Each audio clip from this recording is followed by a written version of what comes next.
दोस्तों जय हिंद। अहमद फराज का एक शेर है, बड़ा ही मशहूर है।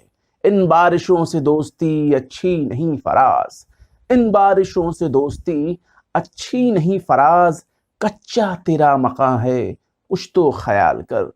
इस शेर का कहने का मतलब ये है कि बारिशों से सब कुछ ठीक है, आप भीग लीजिए, मजा ले लीजिए, दोस्ती मत करिए। क्योंकि जब आप दोस्ती करेंगे तो आपसे मिलने के लिए कभी ना कभी ये दोस्त जो बारिश के शक्ल में है वो आपके घर पर आएगा। और आपके घर के दरो दीवार, रोशनदान ये उतने महफूज नहीं है, इसमें इतनी कुव्वत नहीं है कि इन बारिश के थपेड़ों को वो संभाल पाएंगे और धराशायी हो जाएंगे। ये नुकसान आपका ही होगा। यही हाल इस वक्त बाबा रामदेव के साथ हो रहा है। बाबा रामदेव आप तो जानते ही हैं कितने बड़बोल ऐसे महर्षि अपने आप को बनते हैं जिनके आगे आयुर्वेद कुछ नहीं है, लोग कुछ नहीं है, वो सब कुछ आयुर्वेद का मतलब वो खुद ही है। वो योग गुरु खुद को कहते हैं, योग गुरु स्वामी रामदेव अपने आप को कहते हैं। और अपने आप को कहने का ही नतीजा ये है कि उन्होंने दो बार कोरोनिल को लॉन्च किया और ये दावा किया दोनों ही बार में कि वो कोरोना के खात्मे के लिए बहुत ही कारगर दवा है और कोरोना की दवाई के तौर पर उसको बताया, उसकी पहचान दी। लेकिन सिवाय 2-3 न्यूज चैनलों के अलावा और कोई भी रोजाना बैठकर उनको गुणगान नहीं करता। और अब हालात ये है कि कोरोना का कहर खुद उन्हीं के आश्रम पर टूट पड़ा है, जो कि ये रोज दावा करते हैं कि आप ये योग करें, वो दवा खाएं, ये करें, इससे आपकी इम्यूनिटी बूस्ट होगी और आप रोगों से महफूज रहेंगे। लेकिन ऐसा हुआ कुछ नहीं। खुद पतंजलि में वहां पर जो है कोरोना का कहर बरपा हुआ है। और एक बात और गौर करिए, हरिद्वार में कुंभ मेला चल रहा है, 6 साल पे आता है और वहां भी कोरोना का हॉटस्पॉट बन चुका है। लेकिन कहां है ये तथाकथित स्वामी रामदेव जो अपने आप को योग गुरु कहते हैं, योगाचार्य कहते हैं, जो अपने आप को आयुर्वेद का बहुत बड़ा ज्ञानी कहते हैं, महात्मा कहते हैं? क्या इनके पास हरिद्वार में, जो खास तौर से मखसूस इलाका है हरिद्वार, वहां कोरोना को रोकने के लिए ये कहाँ है? ये कहाँ है? इनका भी कुछ पता नहीं है और कच्छों वाली सेना का तो कहीं भी पता नहीं है।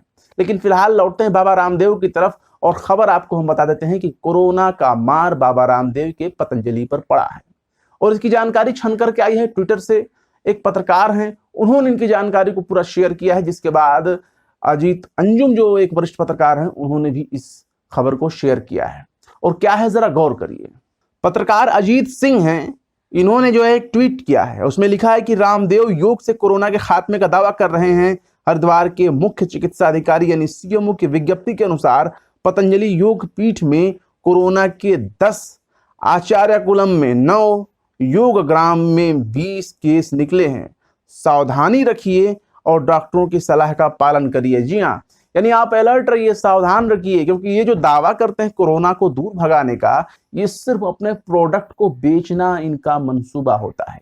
इनकी मंशा है कि इस महामारी के दौर में इनका जो प्रोडक्ट है कोरोनिल या इनकी दवाएं आयुर्वेद के नाम पर जिसको ये बेचना चाहते हैं, उनकी बिक्री होती रहे, इनका माल पानी मिलता रहे, इनको पैसे आते रहें और बाकी जनता जाए भाड़ में। क्योंकि बाकी प्रचार करने के लिए तो टीवी चैनल है ही, इनका दिन रात माला के जापते रहेंगे। और इसी चीज को जो है अजीत अंजुम ने भी अपने ट्विटर पर शेयर किया है, रिट्वीट किया है इनके जो है ट्वीट को। और क्या लिखा है, ये सब लोग बाबा जी का प्रसारण एबीपी और इंडिया न्यूज पर नहीं देख पा रहे हैं क्या? तो ये ज्यादा इंपॉर्टेंट है कि क्या ये लोग बाबा रामदेव के प्रसारण को इंडिया टीवी और एबीपी न्यूज पर नहीं देख रहे थे? आखिर कैसे इन्हें कोरोना हो गया? और यह हैरानी वाली बात है कि वो बाबा रामदेव हैं जो कोरोना को खत्म करने का दावा करते हैं योग के जरिए, रोज टीवी चैनलों पर भाषण मारते हैं, लेकिन जब अपनी जरूरत पड़ी है तो अपने लिए कुछ नहीं कर पा रहे हैं, बस लोगों को मूर्ख बनाते रहते हैं। और लोग बड़े ही शौक से बेवकूफ बनना चाहते हैं ऐसे लोगों के बातों में आकर के, सुन करके। ये वही बाबा रामदेव हैं, जब मुश्किल घड़ी उनके ऊपर पड़ी थी तो ये सूट सलवार पहनकर रामलीला ग्राउंड से भागे थे। आज से चंद साल पहले आपको याद होगा, ये वही बाबा रामदेव हैं जो मात्र 30 रुपए 32 रुपए में पेट्रोल बिचवाने पर तुले हुए थे। लेकिन जब इनके मनपसंद वाले सरकार आई तब वो आज जो है पेट्रोल के और डीजल के क्या हाल है ये आप समझ सकते हैं। अब ये कहीं पर भी खड़ा नहीं होते, बल्कि सरकार का फेवर करते हैं हर बात में। एक और खबर हम आपको बता दें कि कहां कहां ये अपना प्रसारण करवाते हैं, कितना प्रचार करते हैं न्यूज चैनल वाले, आप भी आंख खोलकर देख लें। योग गुरु बाबा रामदेव ने एक ट्वीट किया जिसमें इन्होंने लिखा है कि जिस तरह से आरटीपीसीआर फेल हो रहे हैं, कोरोना बेकाबू हो रहा है, ऐसे में अपने लंग्स को प्रोटेक्ट करना बहुत जरूरी है। जानिए कोरोना की वो 4 टेस्ट और ट्रीटमेंट जिनसे आप अपने आप को और अपनों को बचा पाएंगे इस जानलेवा कोरोना से। देखिए कल सुबह इंडिया टीवी पर, कल सुबह 8 बजे इंडिया टीवी पर, यानी उसको जो है टैग भी किया हुआ है और ये प्रचार कर रहे हैं कि आप इंडिया टीवी भी देखिए। अब इंडिया टीवी पर ही एक और खबर है, उसको भी आप देख सकते हैं। कोरोना से बिगड़ी हर 5वें शख्स की मेंटल हेल्थ, यानी कोरोना से जो हर 5वां शख्स है उसका मेंटल हेल्थ, दिमागी हेल्थ जो है, तमाजुन जो है वो खराब हो गया है। योग से सोच पॉजिटिव, योग से सोच यानी योग से जो है उसकी जहनियत को जो पॉजिटिव करेंगे, कोरोना नेगेटिव हो जाएगा। सोचिए, मतलब कि योग अगर ये करेंगे तो कोरोना आप जो है पॉजिटिव आप थिंकिंग करेंगे, पॉजिटिव सोचेंगे, कोविड नेगेटिव हो जाएगा। ये बाबा रामदेव से सीखना चाहिए WHO वालों को। और अगली खबर और आगे देखिए इन्होंने, और उसी लाइन में क्या लिखा है, वायरस से स्वीप एपनिया, योग से दूर करें डर, योग ऋषि रामदेव के उपाय करेंगे इम्यूनिटी परफेक्ट। किस हद तक बढ़ा चढ़ा कर इंडिया टीवी इनके लिए ट्वीट कर रहा है, कसीदे पढ़ रहा है। अब इंडिया टीवी की बात हो गई तो ABP न्यूज पे भी आप आ जाइए, रूबिका लियाकत जी के बारे में भी इसमें जिक्र है। इसमें लिखता है, योग के जरिए कीजिए अपने सांसों को मजबूत, योग गुरु योग ऋषि रामदेव एक्सक्लूसिव रूबिका लियाकत के साथ। यानी कि रूबिका लियाकत जी का खूब प्रचार हो रहा है, वो भी बाबा रामदेव के लिए कर रही हैं। वो कह रही हैं कि अपने सांसों को और मजबूत करिए, तो इस तरह से मजबूत होगा। ऐसे बाबा रामदेव की कुटिया कैसे चमकेगी और कितने पैसों की बारिश होगी, या आप समझ सकते हैं। बाबा जी के लिए कुछ भी नामुमकिन नहीं है, सब कुछ संभव है। ये वही बाबा रामदेव हैं जो अभी पिछले साल की घटना है, चंद महीनों पहले की घटना है, जब इनके शहद में सीरा मिलाने की बात पकड़ में आई थी।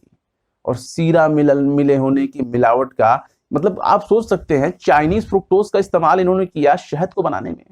वो चाइना जिससे हमारे सारे ताल्लुकात टूटे हुए हैं भारत के, और ये देशभक्ति का नाम लेते हैं, स्वदेशी कहते हैं, और चीनी का शीरा मिलाते हैं चीन से मंगा करके। शर्म की बात है, और बेचते हैं शहद। फिलहाल आप अपनी सेहत का ख्याल रखिए, ऐसे बाबा नीम हकीम और ऐसे लोगों से बहुत बच करके रहिए। डॉक्टरों की सलाह को जो है आप थोड़ा तरजीह दीजिए, व्यायाम करें, और जिस तरह से ये कहते हैं कि आप ये खाएं पिएं, भैया बहुत सावधानी से रहिए, वरना जीवन एक ही बार मिलता है, बार बार नहीं मिलता। अपने जीवन को बचा के रखिए। फिलहाल आपको ये वीडियो कैसा लगा कमेंट बॉक्स में जरूर बताएं। वीडियो पसंद आए तो लाइक करें, शेयर करें। बेबाक, निष्पक्ष और स्वतंत्र पत्रकारिता को सपोर्ट करने के लिए आप हमारे यूट्यूब चैनल टाइम्स मेल को जरूर से जरूर सब्सक्राइब करें। फिर मिलते हैं किसी और वीडियो में एक नई खबर के साथ। जय हिंद।